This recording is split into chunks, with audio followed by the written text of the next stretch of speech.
오늘 우리에게 주신 하나님의 말씀은 신약성경 마태복음 5장 13절로 16절까지 말씀입니다. 제가 갖고 있는 신약성경 6면에 있습니다. 마태복음 5장 13절로 16절까지 말씀을 한 목소리로 낭독하겠습니다. 너희는 세상의 소금이니 소금이 만일 그 맛을 잃으면 무엇으로 짜게 하리요? 후에는 아무 쓸데없어 다만 밖에 버려져 사람에게 밟힐 뿐이니라. 너희는 세상의 빛이라. 산 위에 있는 동네가 숨겨지지 못할 것이요 사람이 등불을 켜서 말 아래에 두지 아니하고 등경 위에 두나니 이러므로 집안 모든 사람에게 비치느니라. 이같이 너희 빛이 사람 앞에 비치게 하여 그들로 너희 착한 행실을 보고 하늘에 계신 너희 아버지께 영광을 돌리게 하라. 아멘. 오늘 본문 말씀을 가지고 빛나는 신앙이라는 말씀으로 주님의 은혜를 함께 나누고자 합니다. 이 말씀을 통해서 여러분의 삶과 가정에 하나님의 크신 은혜가 충만하시기를 예수님 이름으로 축원합니다. 김종훈 교수가 강연을 많이 나가시는데 강연 나갈 때 가장 힘든 강연하는 그룹이 있다고 그래요. 첫 번째는 사장님이 모이시는 그런 그룹이 가장 힘들다고 그래요. 사장님들은 아무 표정도 없이 발장 딱 끼고 앉아서 해볼 테면 해봐라 이런 뜻으로 쳐다보고 있답니다. 두 번째는 이 교수님 그룹이라 그러는 거예요. 이 교수님은 남의 말을 받아들이는 걸 별로 좋아하지 않습니다. 자기 지식, 자기 고집이 있기 때문에 다 쳐다보고 그냥 뭐가 틀렸나 그런 거 찾는다는 거예요. 세 번째는 그 공무원들이라고 합니다. 공무원들도 딱 틀에 박힌 그것만 딱 생각하기 때문에 절대로 아무리 좋은 이야기를 해도 바꾸지를 않는다고 그래요. 그래서 이 세 그룹은 굉장히 힘든데 그분들의 얼굴의 특징을 보면 입꼬리가 내려가 있다는 겁니다.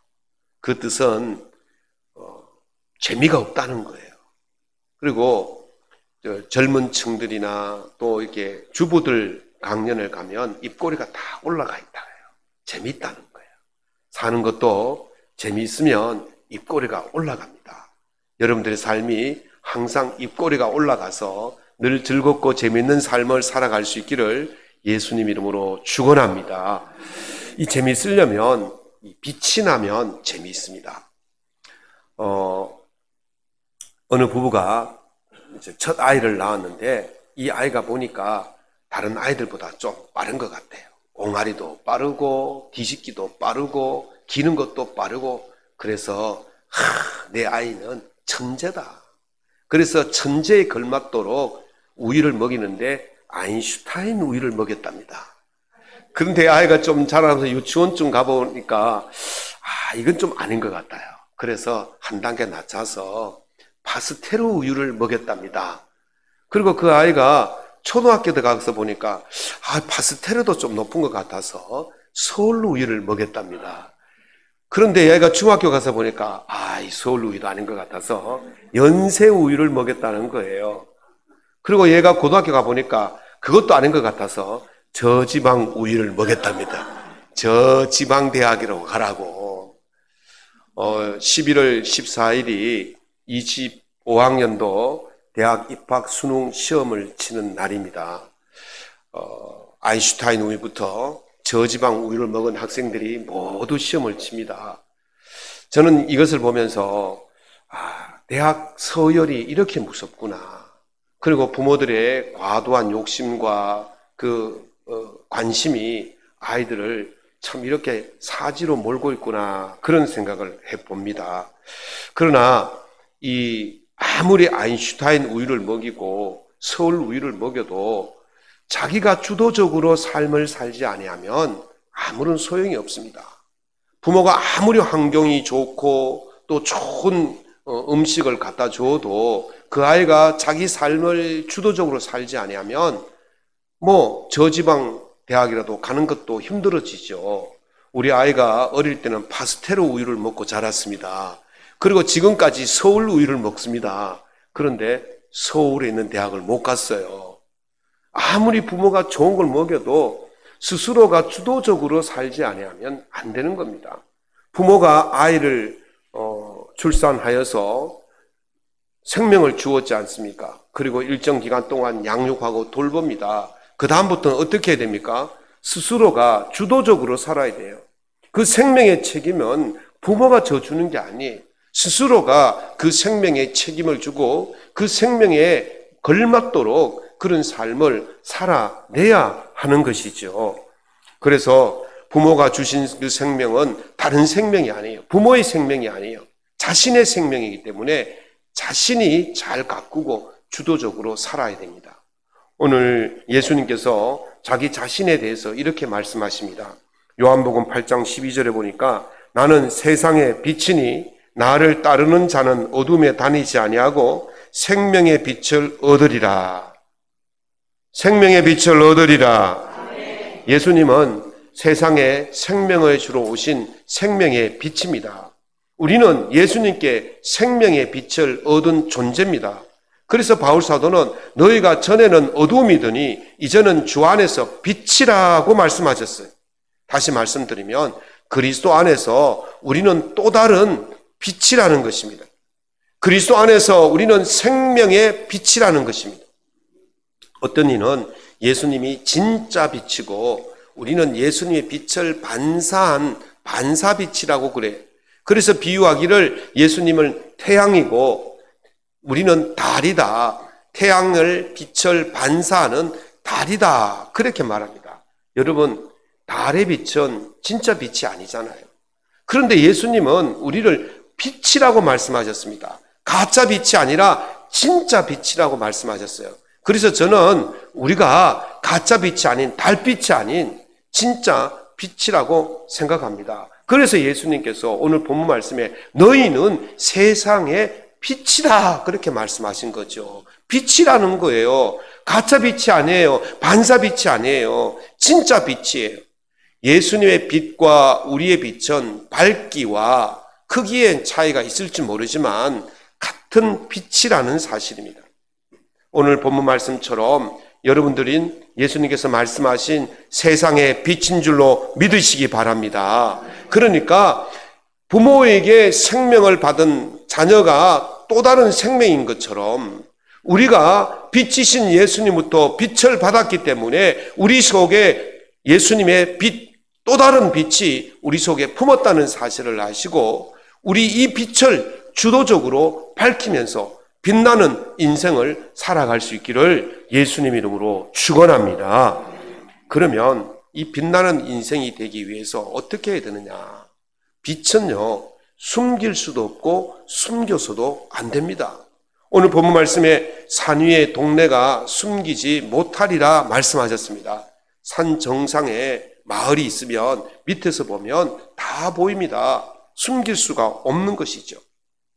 요셉이 이집트의 총리가 되었을 때에 그 요셉의 가족이 이집트로 이주를 합니다. 70여 명의 가족이 이주를 해서 이제 수세기가 지나죠.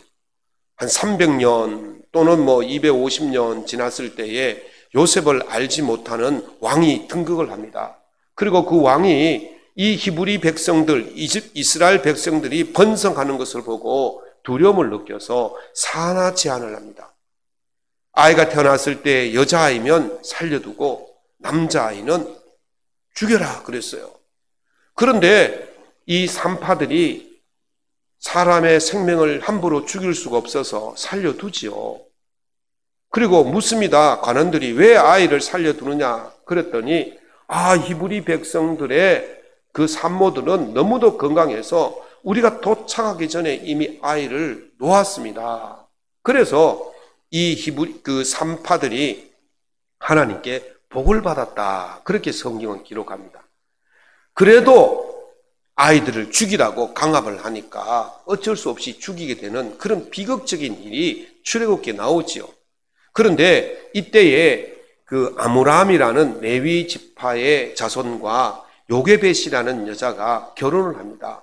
그리고 아이를 하나 낳았는데 이 아이가 얼마나 잘생겼는지 도저히 자기 손으로 이 아이를 죽이고 버릴 수가 없어서 아이를 다락에 숨겨서 3개월을 키웁니다. 그랬더니 아이가 3개월 크니까 아기 때는 울음소리가 적다가 점점 커지면서 울음소리가 집 밖으로 나가기 시작하는 거예요. 그래서 도저히 이 아이를 숨길 수가 없어서 갈대 상자에 넣어서 날강에 떠나 보냅니다. 그때 마침 그 이집트의 공주가 날강에 놀러 나왔다가 그 갈대 상자를 보고는 열어봤더니만 잘생긴 아이가 하나 있는 거예요. 데려가서 자기 아이를 삼고 왕자로 궁전에서 키웠죠. 그렇게 40년을 키웠습니다.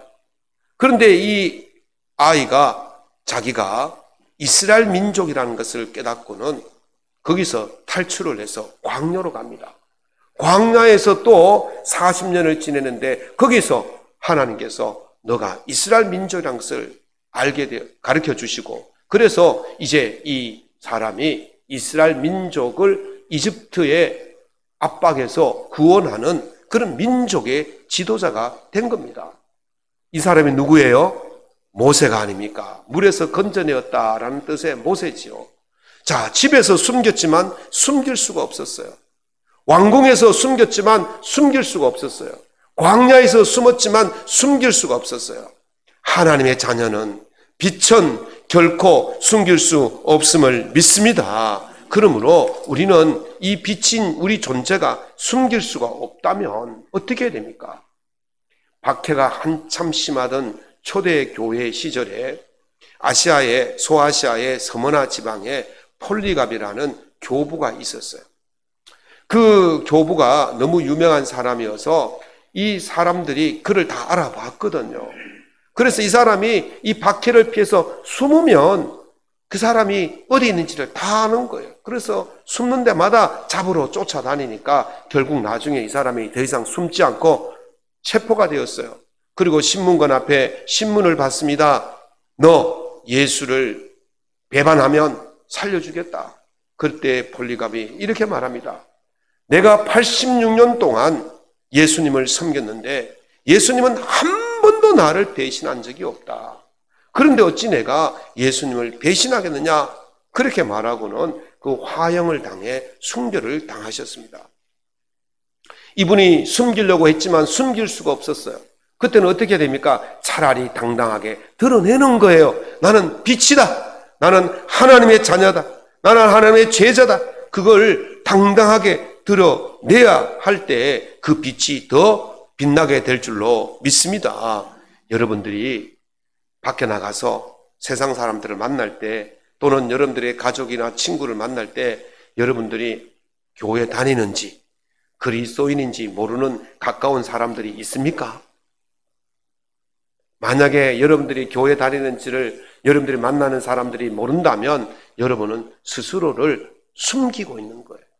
감추고 있는 거예요. 어디를 가든지 여러분들이 그리스도인인지 교회를 다니는지 다 알아야 돼요. 그냥 전철에 타가지고 전화기로 그냥 아이고 권사님, 아이고 집사님 그렇게 큰 소리를 하지 않아도 다 알아들을 수가 있어야 되는 거예요. 그게 바로 빛의 삶인 것입니다. 그냥 그걸 숨기기 위해 가지고 식당에 가서 식사할 때 어떻게 합니까? 그래 끝나는 건 안 됩니다. 정식으로 기도하십시오. 손 꼭 모으고 속으로 하더라도 다음은 10초, 20초 하더라도 정식으로 하나님 앞에 제대로 기도하십시오. 다 합니다. 이렇게 해도 사람들이 다 알아요. 아, 저 교회 다니는 사람이구나. 그럴 바에는 차라리 드러내십시오. 화끈하게 드러내십시오. 나 교회 다니는 사람이야. 나 예수 믿는 사람이야. 그렇게 드러내고 살아갈 때에 우리의 빛이 드러나는 것입니다. 예수님께서는 우리에게 생명을 빛을 주셨습니다. 우리는 생명의 빛을 가진 사람들입니다. 우리가 이 생명의 빛을 숨기면 우리가 비춰서 살아나야 할 그 사람들이 빛을 받지 못하기 때문에 그 사람들이 죽는 거예요. 다시 말하면 우리가 생명의 빛을 드러내지 않는다면 우리 때문에 누군가가 죽는다는 거예요. 그 생명의 빛을 받지 못한다는 것이죠.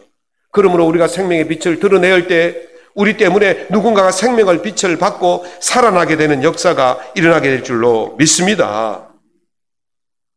다니엘서 12장 3절에 보면 많은 사람을 옳은 대로 돌아오게 하는 자는 하늘의 별과 같이 빛난다, 그렇게 말씀하셨어요.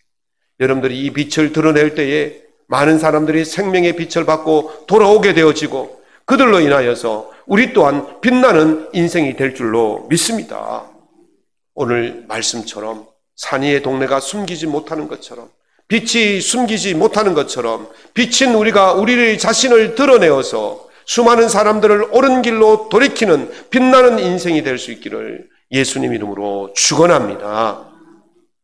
빛은 높은 곳에서 낮은 곳으로 내려와야 됩니다.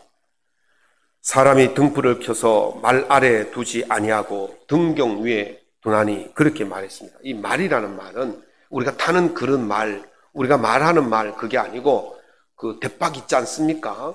그 부피를 재고 용량을 재는 이만한 그릇이 있습니다. 그것을 말이라고 그러는데요. 그 등불을 켜가지고 그 속에 넣어두는 사람은 없습니다. 그러면 등불을 켜지 말아야 되죠. 등불을 켜는 이유가 뭡니까? 밝게 빛내기 위해서 등불을 켜는 것입니다. 그런데 그것을 발밑에 놓고 말 그릇 속에 잡아놓으면 어떻게 그것이 빛을 비출 수가 있겠습니까? 그러므로 등불을 켰으면 등불이 높은 곳에 있도록 그렇게 위치를 잡아줘야 되는 것입니다. 그때 등불이 진짜 진가를 발휘하게 되는 것이죠. 이 유럽의 건축 양식은요, 시대에 따라서 변화가 일어납니다. 크게 세 가지로 나뉘어지고 있습니다. 한번 보실까요? 우리 화면 하나 띄워주세요. 네. 자, 지금 건축 양식이 여러분들 보시기에 좌측부터 우측으로 이렇게 발전을 해갑니다. 첫 번째가 초기 기독교의 건축 양식인데 저걸 바실리카 양식이라 그러고, 두 번째는 로마네스크 양식이라 그래서 로마스럽다 그런 모습이고, 셋째는 고딕 양식이라 그래서 그 켈트족이라 해서 그 야만인 형태의 모습이다. 근데 저 당시는 이미 그 프랑스나 독일 이쪽에 있는 야만인들이 로마 전체를 다 지배하고 있어서 바뀌었죠. 그래서 그 형태를 지는 것을 고딕 양식이라고 그렇게 말을 합니다. 첫 번째 이 초기 기독교의 모습 바실리카 양식은 그리스 형태의 건축 양식인데, 이 건축물은 본래는 관공서였어요. 자, 내려주세요. 초기 기독교 바실리카 양식은 저렇게 생겼어요. 이 관공서인데, 한 번 더 내려주세요. 네, 이런 모습이었어요. 그러니까 이제 AD 313년에 콘스탄티누스 황제가 기독교를 밀라노에서 종교로 인정을 해줍니다. 그랬더니 박해받던 기독교인들이 지하에 숨어 있다가 이제 지상으로 올라오면서 모여서 예배드리는 장소를 만들어야 되었어요. 그런데 뭐 가정에서 예배 드릴 수 있는 그런 형편이 아니었고 넓은 이런 교회 같은 장소가 필요했는데 마땅한 장소가 없었어요. 왜냐하면 다 지하에 숨어 살았기 때문에 교회라는 것이 없었죠. 그래서 사람이 많이 모일 수 있는 장소가 어딘가 봤더니만 관공서였어요.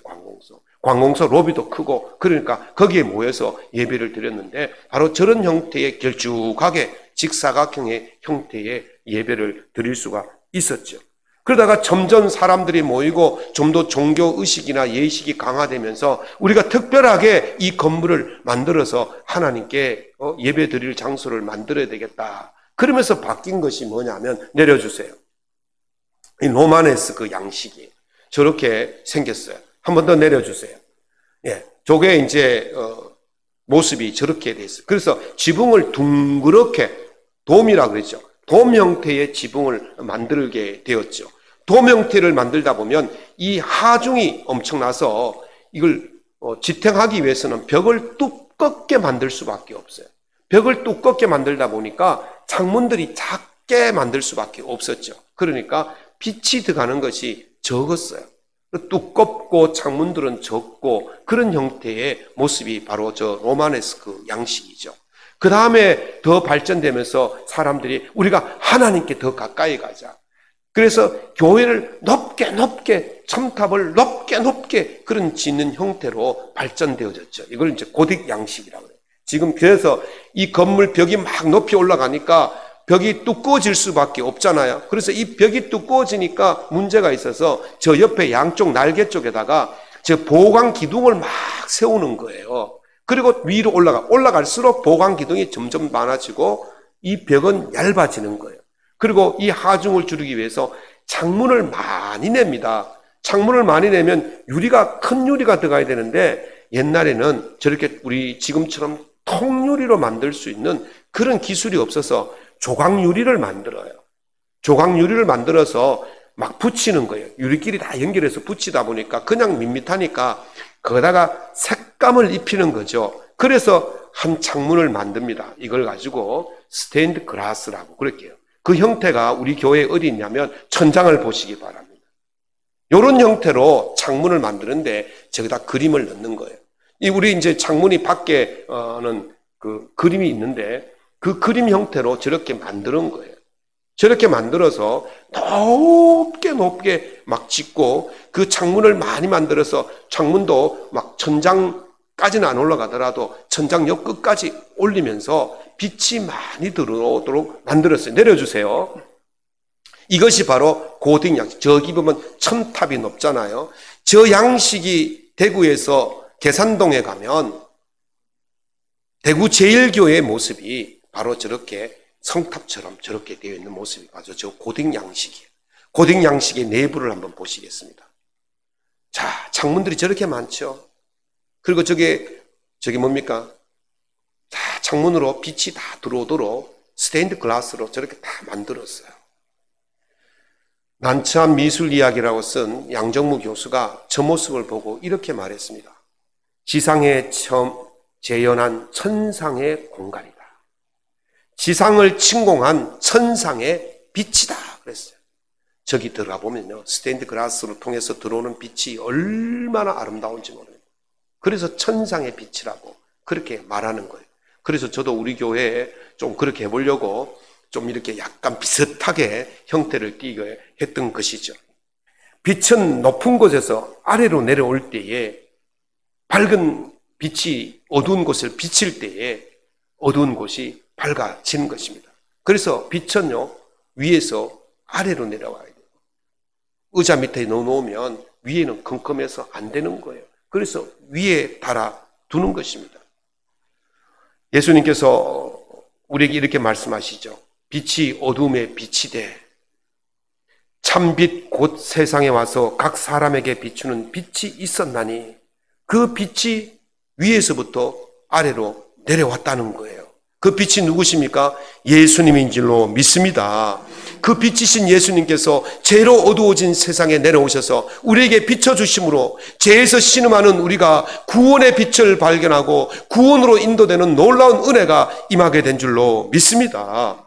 그래서 이 빛이 위에서부터 밑으로 내려오는 겁니다. 우리를 부르신 이유가 무엇입니까? 이 빛을 빛이라고 부르신 거예요. 그래서 바울 사도는 이렇게 말씀하십니다. 이는 너희가 흠이 없고 순전하여 어그러지고 거스르는 세대 가운데서 하나님의 흠없는 자녀로 세상에서 그들 가운데 빛들로 나타내며 그랬어요.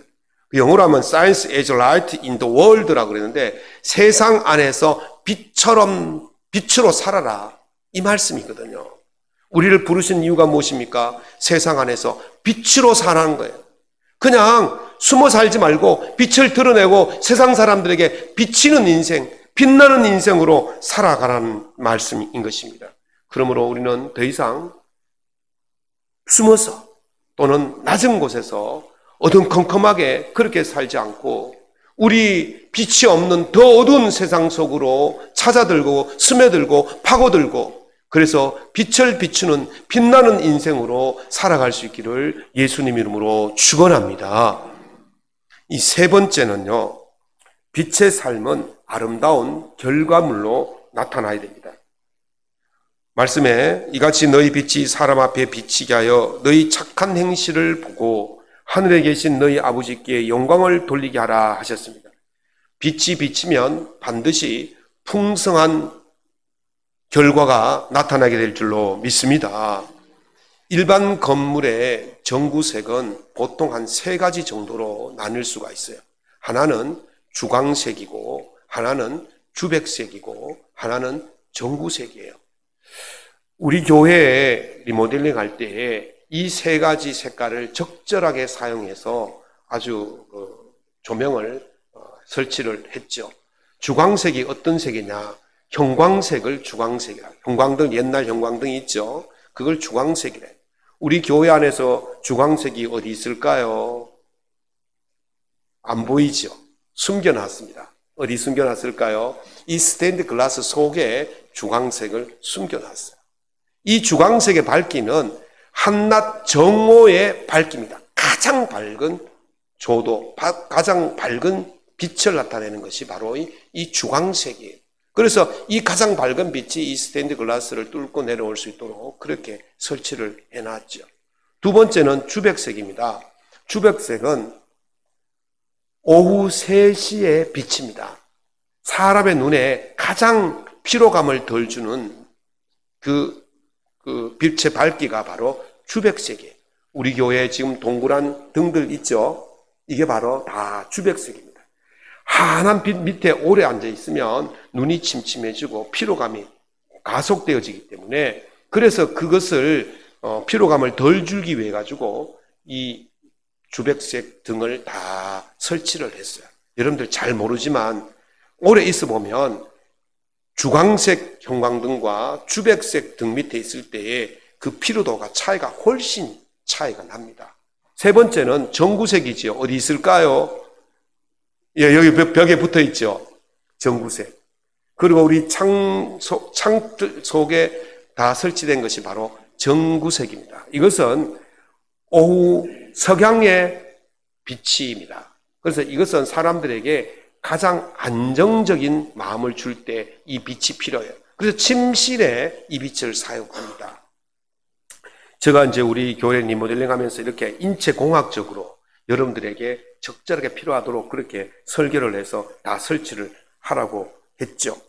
이 등에 따라서 어떤 등은 어둠 속에 환하게 비치고, 어떤 등은 필요한 사람들에게 피로 회복을 해주고, 어떤 등은 마음이 근심과 걱정과 염려가 불안이 가득한 사람에게는 쉼을 주고 안정을 주는 그런 빛의 역할이 있다는 거예요. 예수님께서 너희는 세상의 빛이라 그렇게 말씀하셨습니다. 그러면 우리가 어떻게 빛의 역할을 하면서 살아야 되겠습니까? 바로 오늘 이 빛들처럼 어둠이 만연한 곳에, 그곳에서 죽음 앞에서 고생하고 고통스러운 곳에 빛을 비추어서 그들을 어둠에서 불러내는 그런 역할을 우리가 해야 될 줄로 믿습니다. 그리고 세상에 지치고 찌들고 피곤해 있는 그 사람들에게 피로 회복시켜주는 그런 빛의 역할을 감당해야 되는 것입니다. 그리고 불안과 염려와 근심 속에서 마음의 안정을 찾지 못하는 사람들에게 우리가 빛으로 다가가서 그들에게 쉼을 주고 안정을 주는 그런 역할이 바로 빛의 역할이 되어야 될 줄로 믿습니다. 예수님께서 우리에게 빛의 역할을 하라고 말씀하셨습니다. 예수님 빛을 품어내야 할 때 죄에 빠진 자들이 구원을 받고, 지친 자들이 회복되어지고, 평강이 없는 자들에게 평강을 주는 그런 빛의 역할로, 빛들로 살아갈 수 있기를 예수님 이름으로 축원합니다.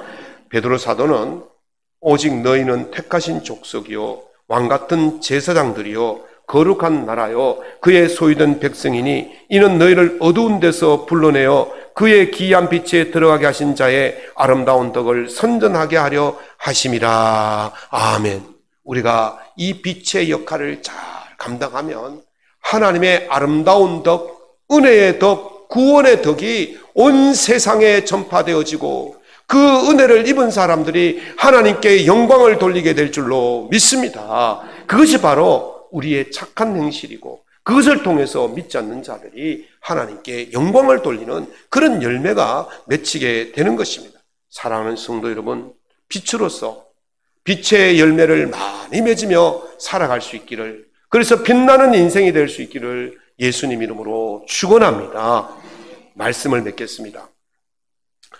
궁중 음식 책임 상궁이 어린 나이들에게 음식을 맛을 보게 했습니다. 궁중 음식을 만드는 곳을 수락관이라 그러죠. 수락관에 궁녀들도 있지만 아주 어린 나이에 4살, 5살에 들어가서 훈련을 받는 아이들을 나인이라고 그러는데, 그 어린 나이들에게 수락관의 음식을 맛보면서 이게 양념이 뭔지 재료가 뭔지를 맞추라고 그랬어요. 그랬더니 한 똑똑한 어린 나인이 뭐도 들어갔고 뭐도 들어갔고 뭐도 들어갔고 설탕도 들어갔습니다. 그래서 상궁이 어떻게 그렇게 잘 맞췄냐고, 대단하다 그랬더니 다른 한 어린 나인이 설탕이 아니고 홍시가 들어갔는데요. 그래서 이 상궁이 깜짝 놀랐어요. 그래서 아니 너 어떻게 홍시 맛이 난다고 생각하느냐 그랬더니, 홍시 맛이 나서 홍시라고 생각했는데 홍시 맛이 왜 나느냐고 물으시면 어떻게 대답합니까? 그랬다는 거예요. 이게 다 아시죠? 대장금의 드라마에 그 어린 장금이가 했던 이야기가 아닙니까? 홍시 맛이 나서 홍시 맛이 난다는데 왜 홍시 맛이 나느냐면 뭐라 대답하겠습니까? 여러분은 빛인 줄로 믿습니다. 우리가 살아갈 때 사람들이 우리 보고 어떻게 그렇게 빛나게 사느냐고 물어본다면 뭐라 대답하시겠습니까? 빛이 나는데 왜 빛이 나냐고 물으면 어떻게 대답하느냐고, 그렇게 대답해야 되지 않겠습니까? 빛입니다, 여러분은. 세상의 빛입니다. 그러니 당연히 빛나게 살아야 돼요. 당연히 빛나게 살아야 돼요.